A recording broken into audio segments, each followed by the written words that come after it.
Cartoon video देखने के लिए हमारी चैनल को लाइक एंड सब्सक्राइब करें।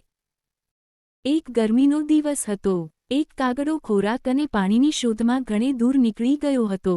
તેને ખૂબ જ તરસ લાગી હતી। તરસના કારણે તેનું ગળું સુકાઈ ગયું હતું। આસપાસ કોઈ નદી કે તળાવ નહોતું।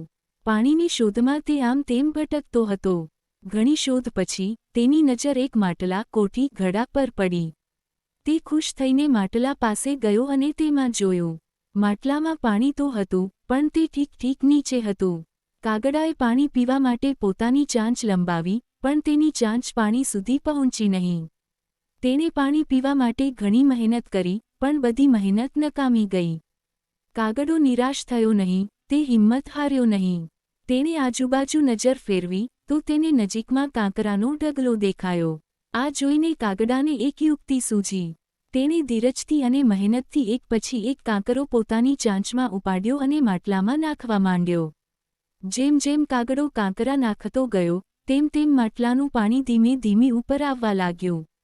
છેવટે પાણી છેક માટલાના કાંઠા સુધી ઉપર આવી ગયું। કાગડાએ ચાંચ બોળીને ધરાઈને પાણી પીધું અને પોતાની તરસ છીપાવી। પેટ ભરીને પાણી પીધા પછી તે ખુશ થતો થતો પોતાના માર્ગે ઉડી ગયો।